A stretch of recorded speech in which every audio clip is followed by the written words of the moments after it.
Good morning, good afternoon, guys. My name is Ollie Fegan. I'm CEO of Usher U, and it's an absolute pleasure to have you all here today. This is the first in a series of industry sessions about the topic where movies meet data. And this subject, I suppose, is more important than ever. Probably it's been amplified by things like the COVID crisis, which has upended, I suppose, this and many other industries. But as the old Chinese proverb says, where there's a crisis, there's an opportunity. And I think in this industry, what it means is there's an unprecedented move towards digital. And digital in this space means theaters need to do online ticketing for COVID tracing and things like that. But ultimately, on a very high level, digital means data, and I think data is really the key to improve efficiency in this and every industry, I suppose, across the world. So, the Usher U business and team has grown a lot this past year, I suppose, because of our drive and commitment to helping partners use data to connect marketing to that moment of purchase. And I suppose in layman's terms, that means we basically help partners sell tickets directly to consumers for both theatrical and home end. And today, what we're here to talk about, and I suppose why this is important right now on a macro level, is we're seeing some major changes in a couple of different areas. So we all probably know that browsers are starting to deprecate third-party cookies next year, and I'm sure the panel will speak a lot about this after me. But the big change, I suppose, is that Chrome is going to actually push out cookies like Safari and other browsers have done. With privacy legislation, GDPR, CCPA, I suppose there's a much more expressed requirement for consent when it comes to communication. And I think all this basically and shifting dynamics around release windows, release strategies, and seeing companies like Disney launch platforms like Disney Plus and build 100 million email addresses has kind of made it very clear to everyone that we all need to have a very clear first party data strategy.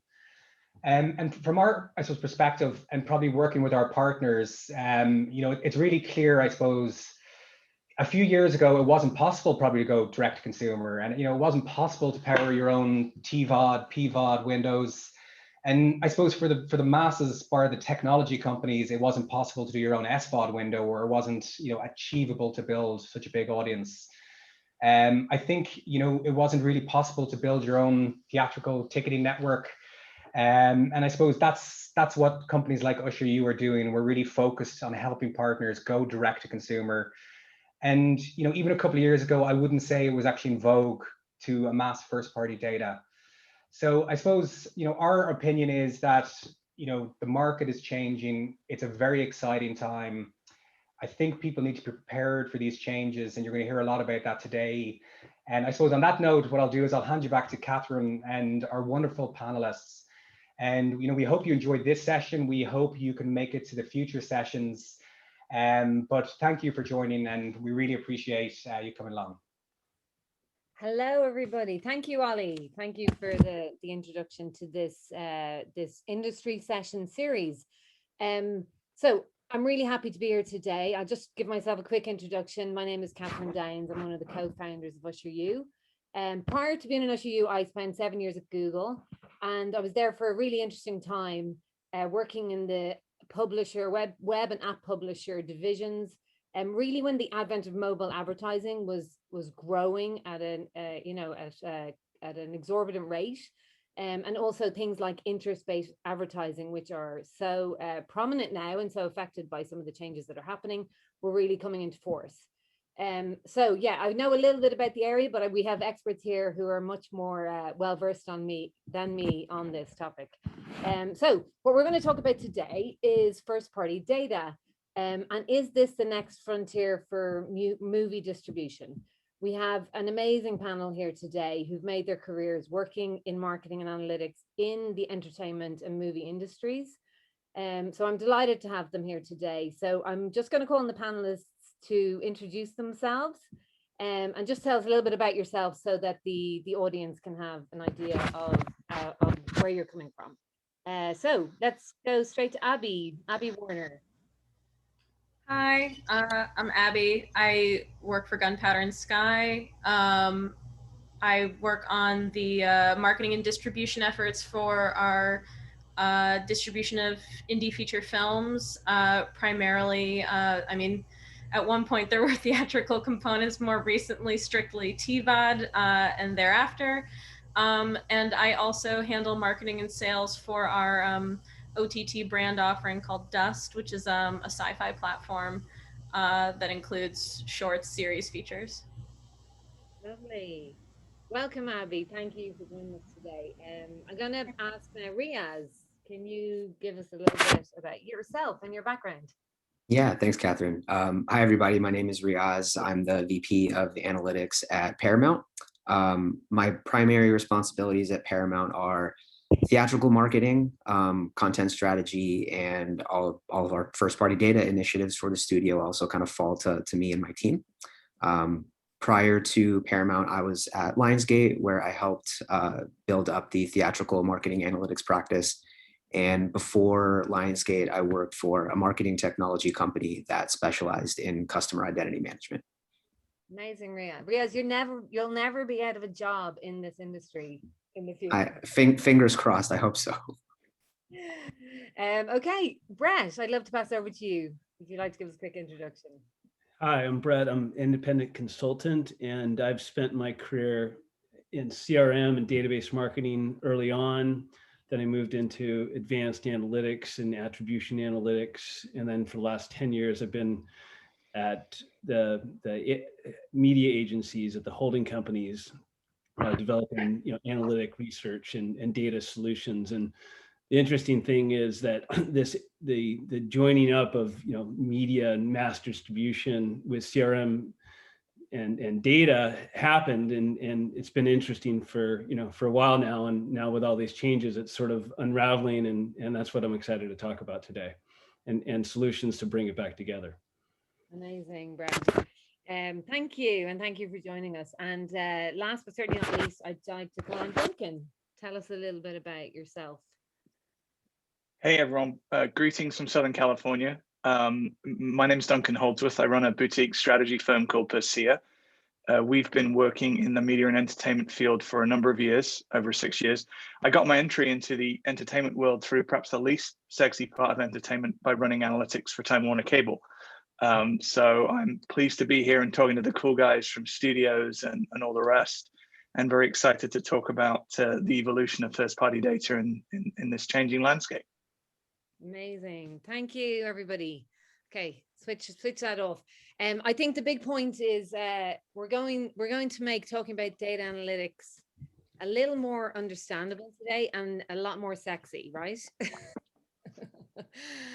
Okay, amazing. So just to kick the session off, I think it's important for our audience to set the scene. Okay, so what I'd love to do is, can we break down for the audience watching today what is happening in the world of advertising today that means paying attention right now is crucial in order to be able to continue to reach audiences within the movie industry and to target audiences. Brett, I'd love you if you could break this down a little bit and give people context about what are the big changes.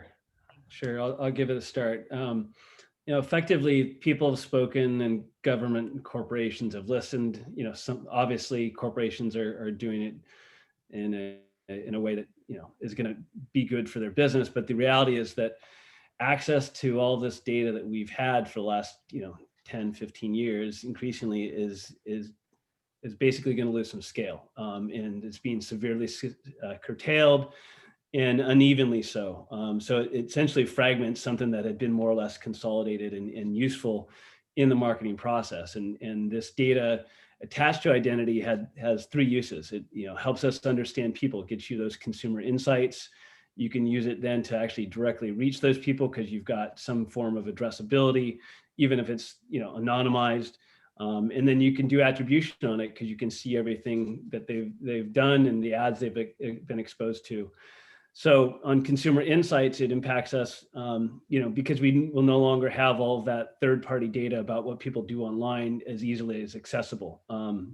and it'll be patchy and incomplete. So building out that profile of your target audience and understanding them, you're going to need to get your first party data in order to really have that same view. Plus, you'll be more reliant on panels and surveys to get that complete comprehensive view that's projectable.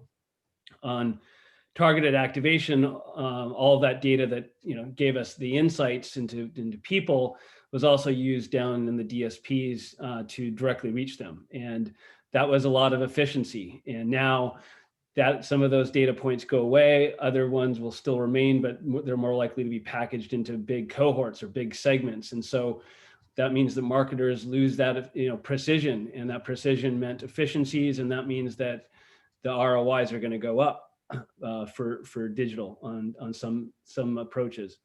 And then on attribution, all of that data, those third-party cookies dropping, those mobile IDs, that enabled us to have visibility into what ads people saw and what they did after seeing those ads, and get some sense of advertising effectiveness.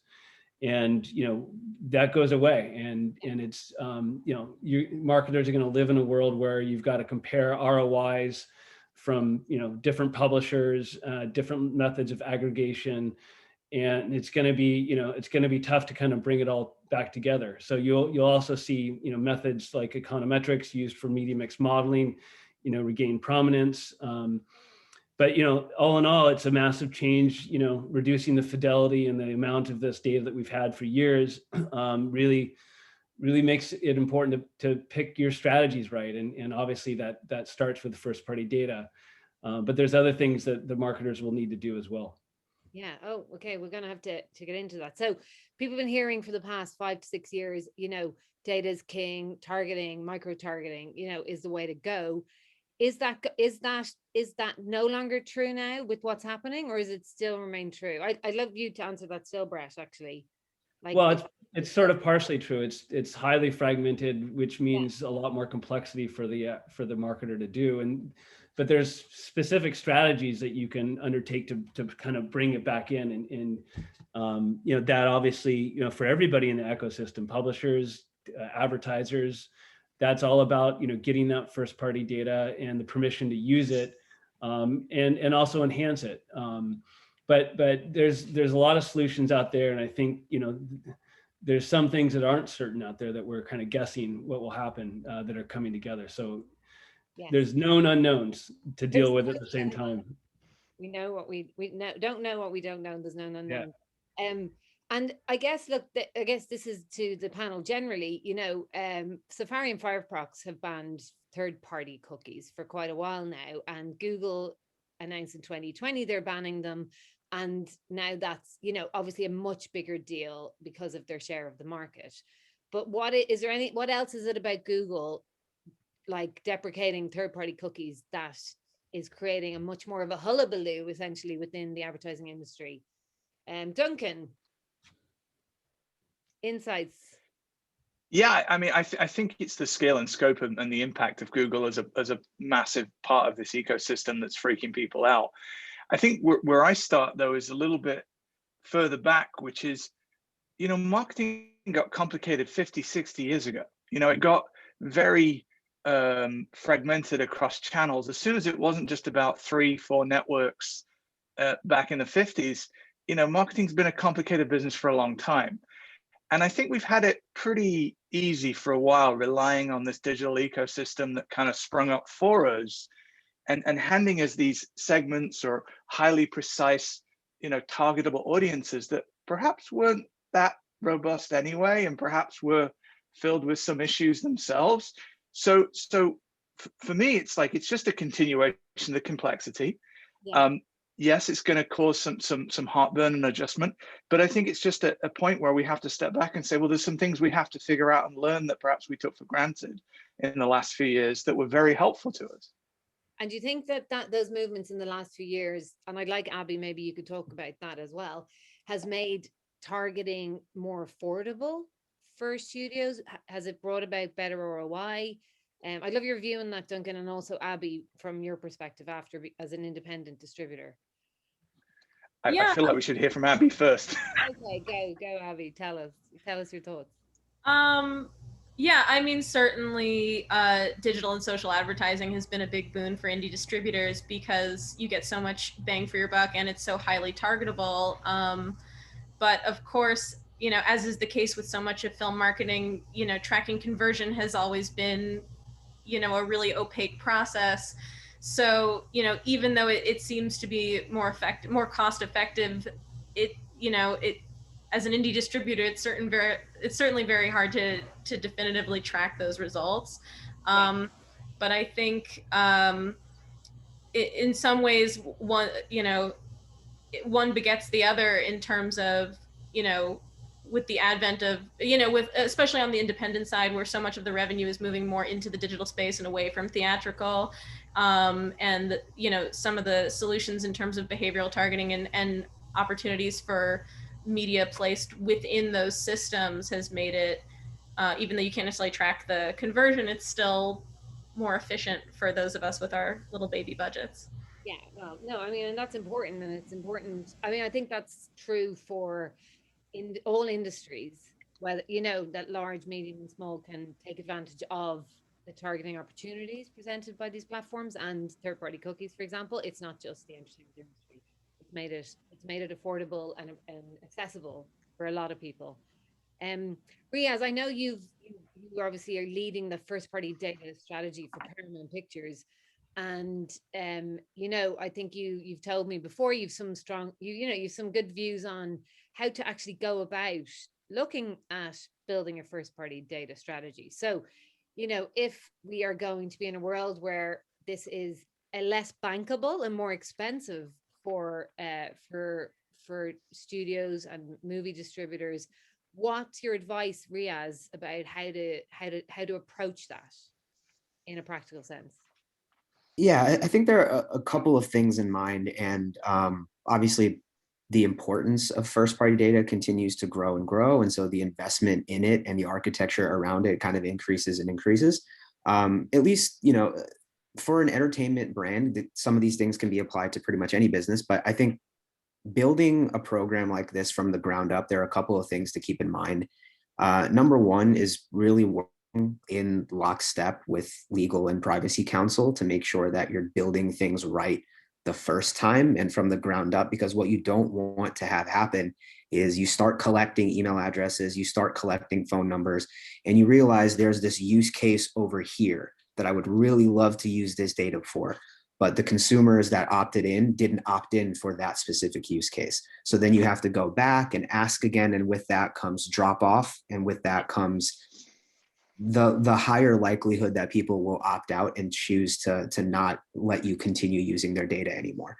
So I think building from the ground up with privacy and consent in mind and broad opt-in language that can allow your company, your enterprise, whatever it may be, to sort of use the data in the way that you want. Of course, in a consumer-centric way, because that's kind of paramount to all of this. Yeah. But again, kind of building from the ground up as best as possible in compliance with regulation, in compliance with privacy practice, and thinking of consumer privacy first. Yeah. The other thing that I would say that's really important, and this is especially so for entertainment because there's been so much M&A, there's been so much consolidation across the industry, is that we've got a bunch of different companies that have existed on their own now kind of coming together. With that comes really fantastic opportunities to use data across business units. Something from a streamer could be used for the theatrical group. Something from the theatrical group can be used by the home entertainment group. All these things present a lot of opportunities, but if every single group is operating under a different architecture, it makes it a lot harder for that data sharing to really happen, for segments to be passed back and forth, for there to be insights that can be kind of meaningful across the entirety of the enterprise.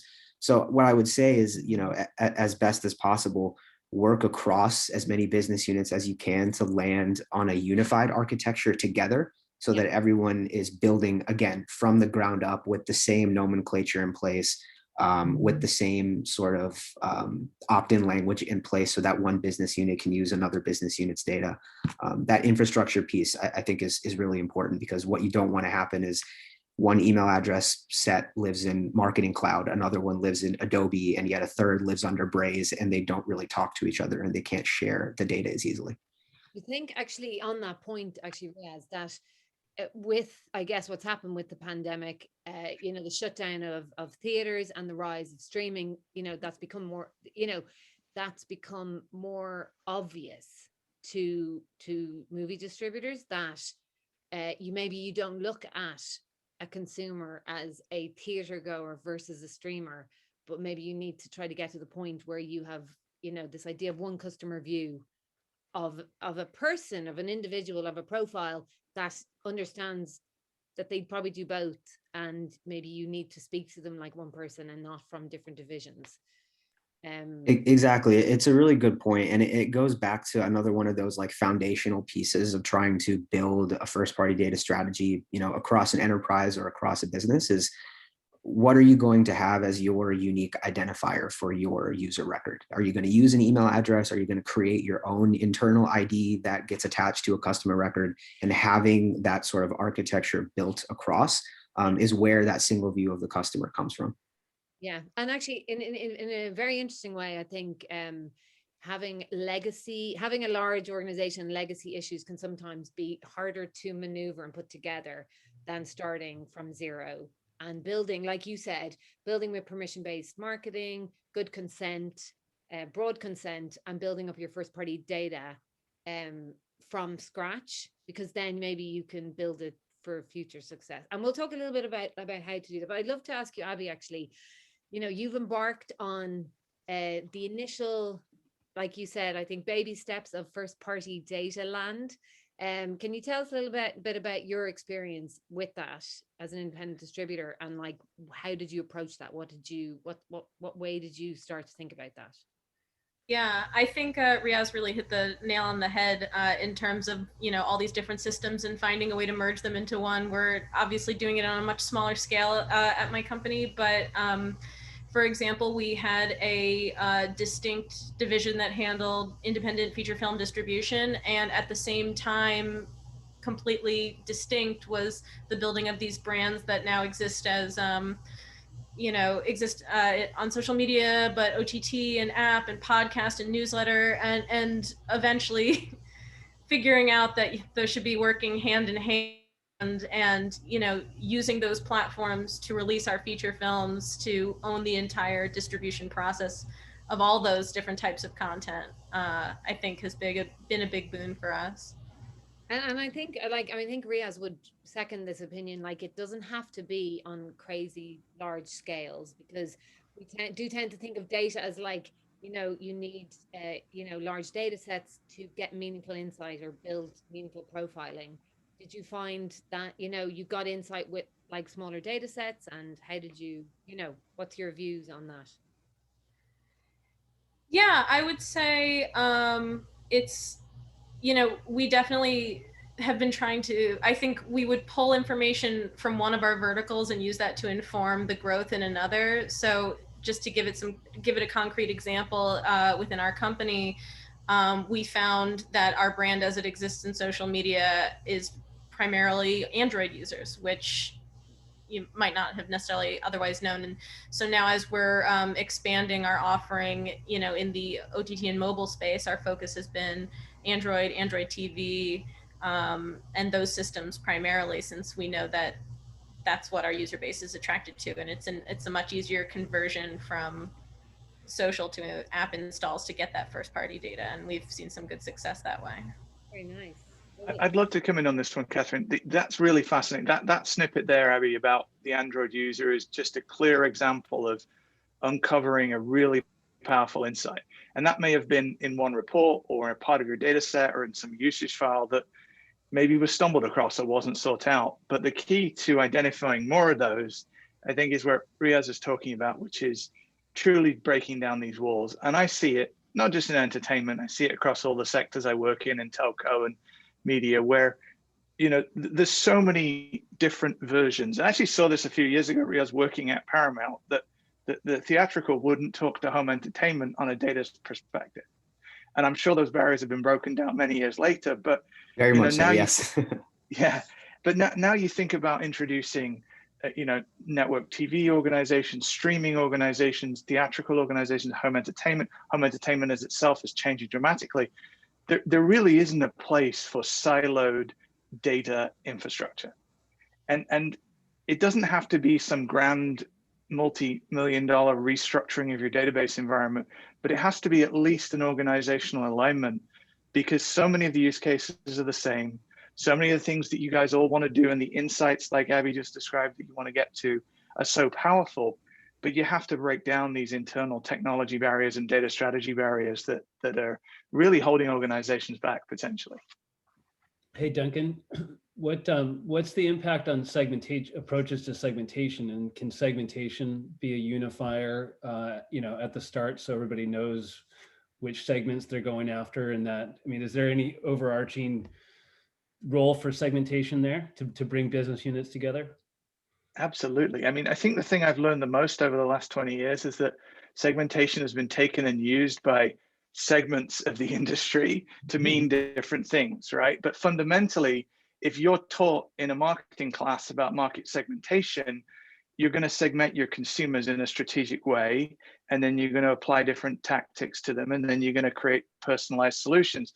That concept has been applied universally. It's in so many places, but in so many different ways. So does segmentation have a place in this new world order? Yeah, absolutely. Should it be rethought to be a more of a unifying tool rather than well, digital's got their own personalized segments over here, and media's got their own, traditional media's got their own segments over here, or maybe someone's even using old-fashioned segments in the MRI data set to buy print ads or something crazy like that. Segmentation is that opportunity to create discrete groups that you can treat differently. And it's such a powerful marketing tool in every channel.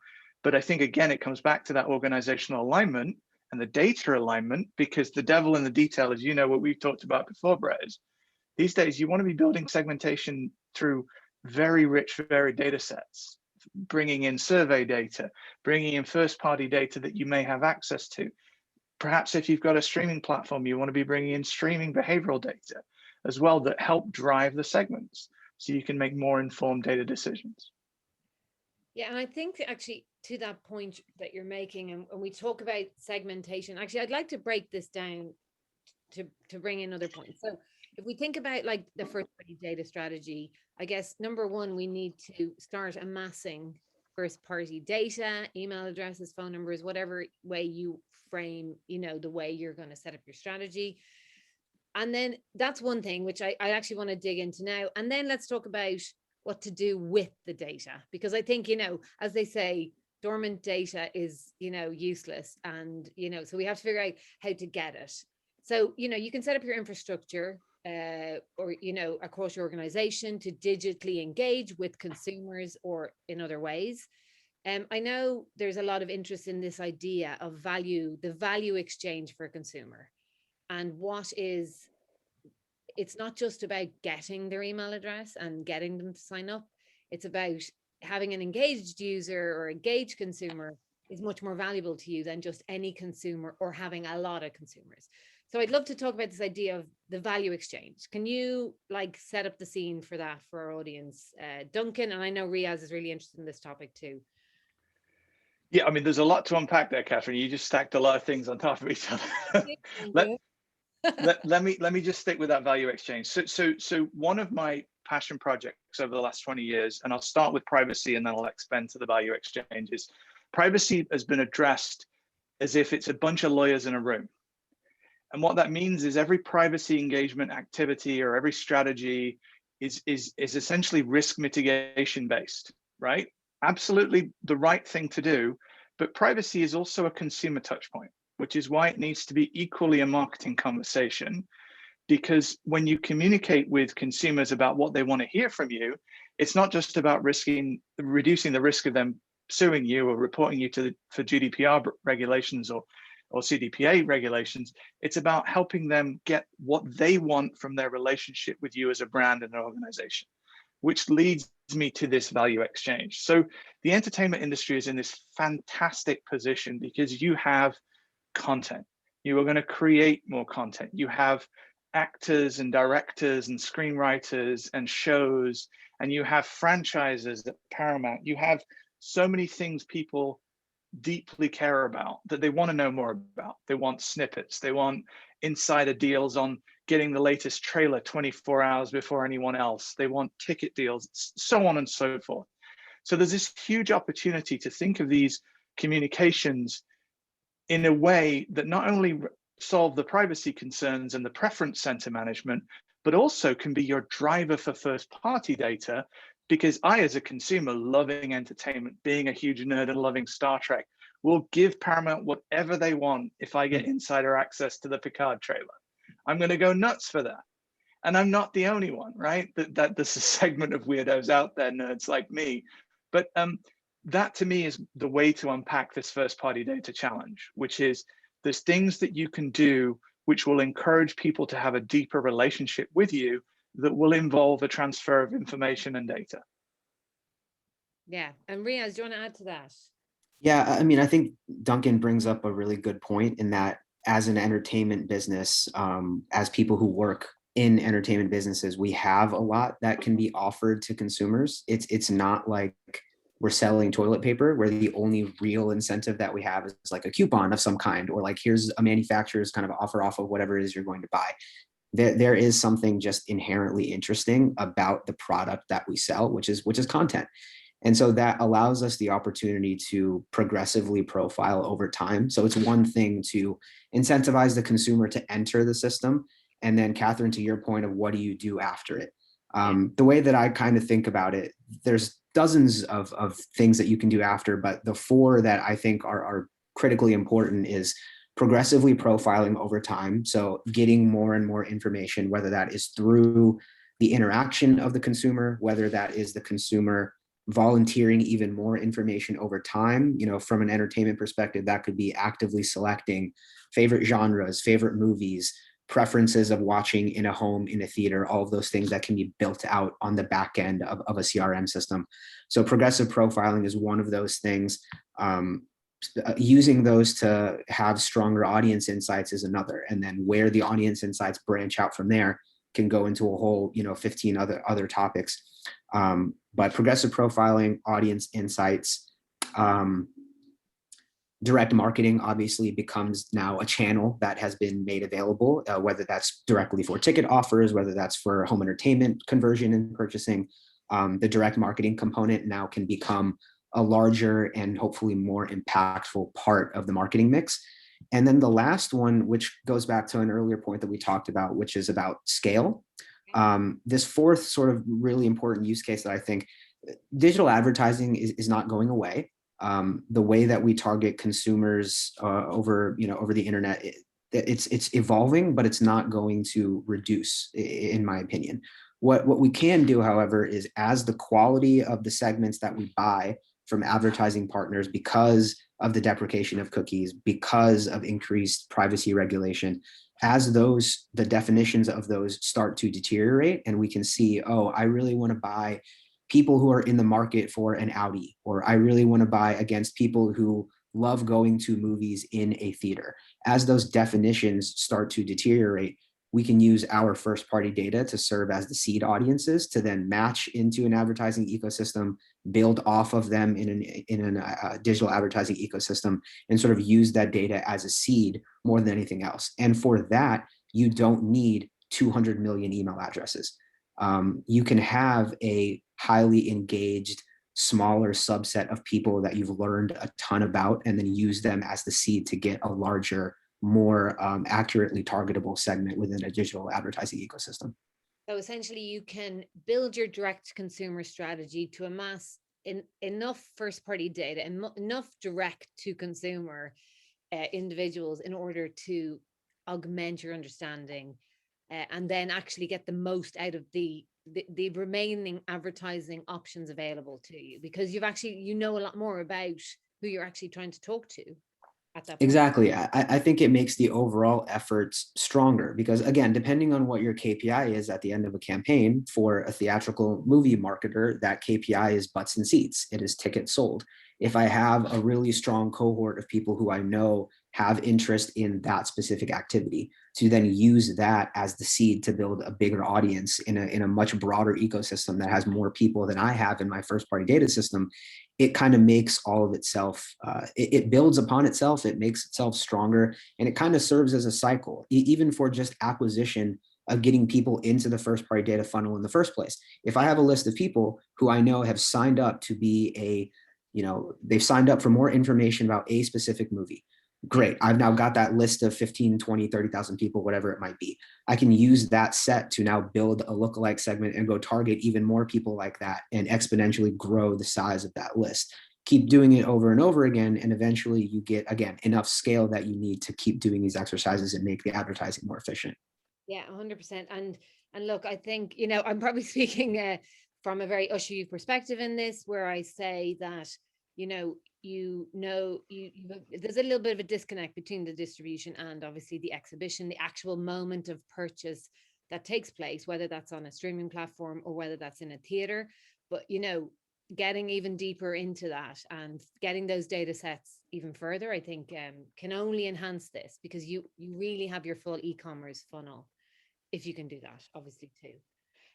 Another thing I want to talk about, obviously, and Brett, you're Mr. Agency on our panel here today, is, agencies are so critical to the movie entertainment ecosystem, and they're really valued partners. And the dominant model is like a lot of outsourcing of media buying, programmatic, etc., to media agencies. How do you think that's going to evolve? Well, I think the last few years, there's been more of a trend of insourcing. Certainly, Yeah, true. certainly is stuck against the predictions of a lot of agency people that said, "Oh, they'll be back." Not sure how much business really came back. That said, agencies provide three sort of core pieces of value, and one of them is understanding and simplifying a complex world. And as this world starts to unfold, you definitely see the agencies, which see lots of implications across different kinds of clients. They're coming up with solutions, and they will have points of view on whether Unified ID is better than Mercury, is better than LiveRamp solution. So I think they'll add value there. The second place is that they've added value historically is around volume, right? And getting better price for a group of customers than if each customer or client went to the market themselves.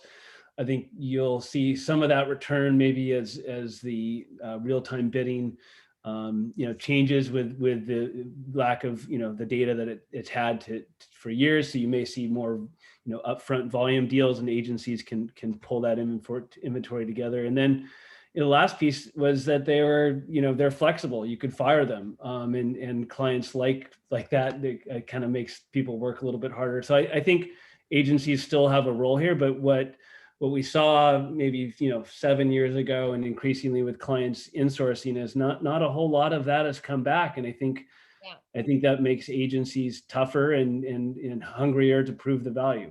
Yeah, and margins shrinking, and But I think that the big thing is that they finally are really getting on board. The bigger media agencies are getting on board, with the first party data, which is actually a different capability than, strategy and TV buying, which is sort of their roots, right? Now you're seeing them partner with companies that grew out of database marketing and CRM, like Epsilon and Merkle and Axiom, and that's that intersection there. Where they're really trying to move quickly back to stay in the game, even while all of these tectonic plates and pipes are changing. So they're having to pivot completely into a different area of expertise in order to still provide that value. Yeah, those clients. Very interesting. Actually, I have a question here from a comment more from one of the audience members, which is it sounds like content advertising will change to cater for this as well. So writing content, product placements to engage with users. If that happens, it will be a whole new regulations on content creation. This person is just musing that might happen. That's Amina Jadani. So where does does content advertising come into this, as opposed to this other types of targeting? Well, I have a quick view on that. I think if you think about addressable or targeting, ID-based targeting versus contextual, right? Or even, the ad in the content of the, the movie or the TV series. I think this will prompt and hopefully, have a bit of a reallocation to other ways of communicating that as ROIs drop on the targeting because it's less efficient, then they'll look at, well, we should do more contextual. And I think getting that ad context congruence, that, the right ad in the right context for that audience is actually a better play to increase the effectiveness of the ad in the ad experience, right? So I think there's going to be a lot of interesting, focus and money, frankly, in getting context right in content. Or brand matchups, audience and things like this.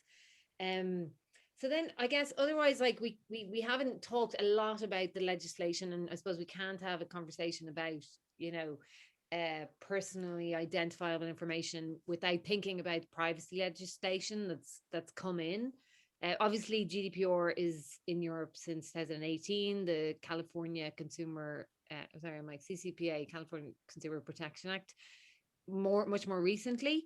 Do you, as a broad view, and I'd love anybody to jump in on this question, do you think what governments or national or regional governments are doing are the right moves in order to give consumers control? Or do you think, I'd love that view, and then also are the corporates, like you said at the start, Brett, moving and into the space and listening? Are they listening to consumers, or are they strengthening their own position? So let's start with the government question first.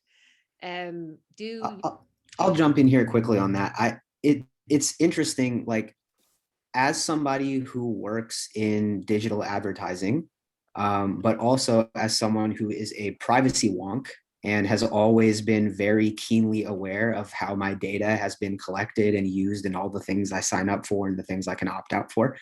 I do think that it's a move in the right direction for this legislation to come into place to give consumers more power over how their data gets used across the internet. It's something that from a perspective as an internet user is something that I agree with. Yes.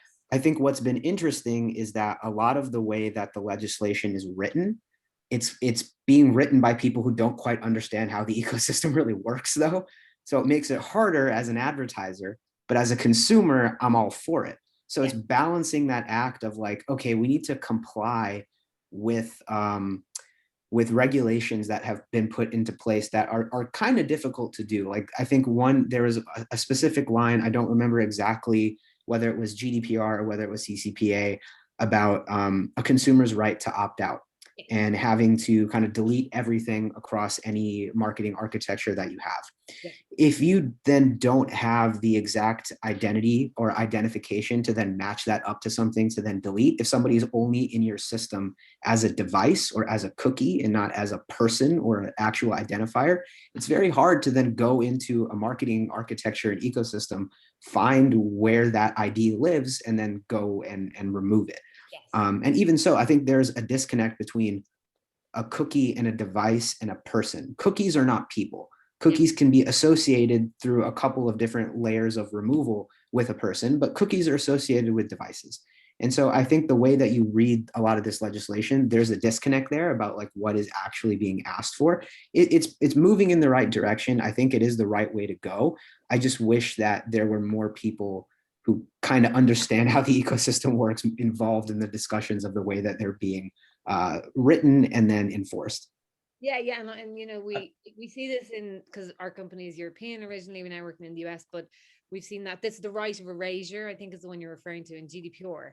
And there's other financial regulations where if you have any transaction, you have to keep them for a number of years. And so there's a disconnect even in practice for the way people operate about what you're supposed to keep for one regulation and what you're supposed to erase based on the privacy regulations for consumers. Yeah, and kind of going back to that point, from earlier in the discussion about trying to build in lockstep with compliance as much as you can from the ground up, and if at all possible, I think that the kind of the right way to go is find the most stringent policy and build with that as the guiding light, because CCPA is something that will eventually, in my opinion, expand across the other 49 states. So I think it's just better to find the most restrictive policy first, build from that, and then that kind of, as much as we possibly can in this state, future-proof. But there's, as we've joked about among the panelists, a new regulation every 15 minutes. But as much as we can, just try to future-proof by locking in with whatever the most restrictive policy is. And I think there's one comment. Oh, sorry, Catherine. Yeah, no, Duncan. One comment I'd add just on the whole privacy situation. I agree with everything said, and I don't want to divert us into privacy. But to me, the last 2 years, it's been the tech debt that has come from these privacy conversations. The technology and data implications to become CCPA and GDPR compliant have been pretty onerous on large corporations. And I'm not saying that's a good thing or a bad thing, but I do feel there was an opportunity missed to take some of that effort and make it an opportunity to become more consumer orientated and improve some of the privacy communications and improve some of the preference center communications, and also maybe uncover some opportunities to engage with the audience better. Again, it's these silos of activity. When there's a compliance technology-led conversation, it's not really been turned around to say, okay, well, how can we use this to build privacy compliant first-party data? I haven't seen that a lot. I've seen a lot of very kind of backstop conservative efforts to become compliant, which is essential, and the right thing to do. I think to Riaz's point, when you get any legislation, I remember, coming to this country 20 years ago with the Grant Lee Briley and then Sarbanes-Oxley, and just the impact that they kind of missed the point, but they got the point. GDPR and CCPA, they kind of get the point, but they miss the point at the same time. They're broadly in the right direction. But organizationally, I think we missed an opportunity to align that tech stack and uncover some of the other issues that we might have been able to benefit from if we'd have made the changes with a wider angle view. Yeah, very interesting. From your perspective, say, Abby, what way are you looking at that data, consumer data privacy, embarking now on first-party data? Yeah, it's been tough for us because we're such a small team to make sure that we're in compliance, and it's a thing that in certain verticals of our company, we have had to do it a bit retroactively, as opposed to Riaz's really great suggestion of, building up with those things in mind. And especially now as we're trying to expand internationally, it's been a lot to be mindful of. And because, we have an AVOD service that's monetizing and having to be compliant with GDPR, I think for a company that's smaller, I just recommend, bringing in as many outside sources and help as you can, and making sure that your ad tags are all compliant, and making sure that you're, that all those privacy settings and everything are just baked in as early as possible. Abby, I think we need to go back and fix it. Look, the only companies that are not doing this retrospectively are only 2 years old. So I think pretty much every company in these jurisdictions is having to work this way.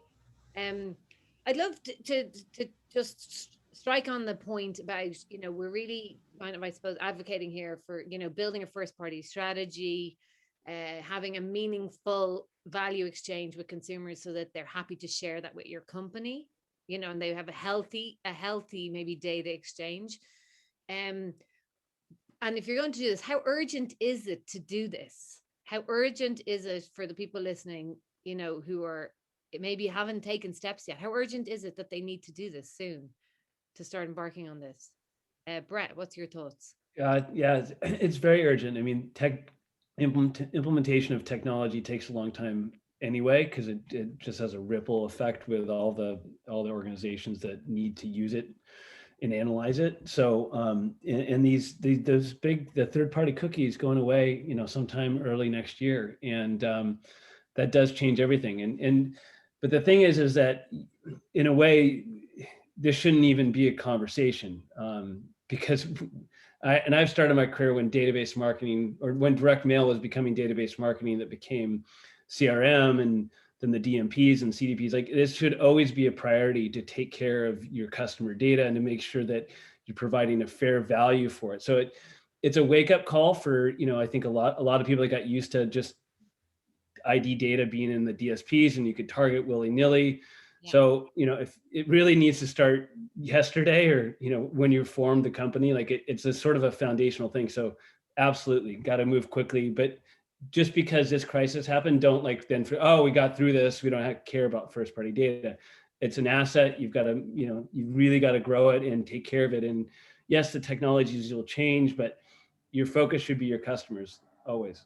Yeah, I love that because it is an asset. I think that's 100% true. Riaz, what's your thoughts on urgency? You've been flying the flag for this already for Paramount, but what's your advice to others about that? That's all. Yeah, this was urgent 5 years ago, in my opinion. So this is something that I think has the deprecation of cookie data, the sort of changes that we're seeing in the ways we can pixel and track across the web. These things have been proliferating for a while. I think now they're just finally coming to a breaking point where everyone is like, we either have to do this right now or we're going to fall very behind. But in my opinion, yeah, to Brett's point, it's been urgent for a while. Yes. And sorry, just I want to say to the audience, which I never said to start, quite ridiculously, if you have questions, please pop them in the Q&A, and we'll put them to the panelists very shortly. Yeah, so I guess on that, like on this point, I guess about urgency, what's your recommendation? And I'm conscious of time a little bit, and if some questions come in, we'll take them. But I guess from each of the panelists, I'd love to know, like, what's your advice or your recommendation about how to focus your efforts, whether you're big or small movie distributor, or producers are increasingly interested, obviously, as well, in getting to know their audience and being in that relationship maybe earlier on. Have you one kind of like high level piece of advice, apart from the fact that this should have been done 5 years ago? Have you one high level piece of advice, each panelist? I'd love you to give me your thoughts. Duncan, do you want to start? Yeah, sure. I think the way I look at these situations is similar to how I start any engagement with a client. Is I try and identify where data brings you close to the point of purchase, right? Whatever that point of purchase might be, point of consumption might be another word. If data has a direct link to a ticket sale or a streaming view or an eyeball to drive your audience numbers, you better get this stuff sorted out right away. Yes. If there's a few steps of intermediation, like the old theatrical model that hopefully is still going to be around for a while, because I love going to the movie theater, where I can buy a ticket that really hasn't got anything to do with Paramount, and I see your advertising, then maybe you've got 1 or 2 steps distance, and you just need to sort out your digital advertising to solve for this current cookie problem. So the way I look at it is very use case driven by the proximity of the importance of data to a financial impact. Yes. And once you've got your head through those things, it's time to just document them and figure out the solutions. And if I'm in a situation right now, it's like, as a theatrical, as a streamer, as an independent, I need to make sure that any money I spend digitally is going to be at least as effective as it used to be. So I'm going to have to take steps. Either I'm going to have to find an agency that can work me through this, or I'm going to have to get smart on this topic right away. And that's a very base example, but the way I think philosophically is, how close are you to a point of critical financial decision? Yes, you're speaking to the converted here, Duncan. 100%. The moment of purchase. Abby, what would your advice be? Yeah, I think if you're coming from the perspective of indie scale, just I think the big thing, and I've seen this a lot in the indie space, is that they've been moving less towards these separate discrete campaigns for each of their films and their slate, and more towards ownership of the platform, and not that we could ever necessarily achieve a Paramount Plus scope of content and platform, but it's become easier and easier, even at these smaller scales, to own the platform and therefore have access to that first party data, so that you can look ahead to the next release beyond just the one that you're working on right now. And I think if you can think, the more you can take ownership, not just of the content, but of the service or the platform, the better it will be moving forward. Yeah, 100%. I think, yeah, the access, the barriers to access, the cost of barriers to access is much lower. And then obviously you can customize and expand that. Yeah, even during COVID, things like, being able to very easily build a microsite and host your own live stream premiere or event and then own that whole platform, or easily build out a mobile streaming app, or, a sub subscription within Prime, like IFC and Magnolia and all those guys have. It's just easier and easier to own the larger system if you are going to be building up quantity of content over time. Amazing. Brett, what would be your advice? Yeah, I think it's really seconding both what Abby and Duncan said, and I think the more specific you can be about what data points you need to collect, from on your first party data strategy that are, I think as Duncan kind of put perfectly, sort of close to that final financial outcome. Like I don't think, especially in the movie business, I don't think you need as much information as maybe the car business or other things, right? Because this is entertainment. So really think through what are you asking for? How are you going to use it? And then make that really clear to your fans, and stand out in a way that I don't think, companies have done. We're using your data and creating better ad experiences. I think there's a big opportunity there to think about just how much data you really need and how you're going to use it, and make it clear every day to the fans that are experiencing your ads and your product. Yeah, brilliant. And Riaz. Yeah, I was actually gonna make a very similar point to Brett in that, for any data acquisition strategy, the goal is ease of access and ease of entry, and not having attrition right at that core point of the funnel. So being very strategic and thoughtful about what is it that I need to get somebody in the door quickly, and then what information can I then collect over time, whether that's through incentivization, whether that is through monitoring a user's engagement over time. What you don't want is for someone to see a form field that's got 50 different things on it of the information that you want from them on the first entry, and then they just decide, I'm not going to do this anymore. You don't need all this information. I don't know why I have to fill out so much just to get an update about a trailer debut or whatever it is. So thinking very critically and strategically about what is it do I need? How is it going to be an asset? And then how can I collect more over time in a, again, consumer-centric way? In a meaningful way. Yeah, no, I think that's a great way to think about it. Think about the funnel, the access point, and then how to retain and grow and build that relationship with that directly with those consumers as much as possible. I have a question from the audience, from Lisa. As far as creative development and the ability to capture first-party data, is it true that FANGs, Facebook, Amazon, Netflix, Google, will look for creative content to fit their analytics? Meaning, does this mean the end of the independent producer? Since large streamers are now partnering with independent producers, expanding their reach to first party internationally, and a way around strict EU privacy laws, I think it's something quite specific. But yes, I guess let's maybe talk a little bit about FANGs. Big owners of first party data, and will continue to be. Think of Google with YouTube, for example.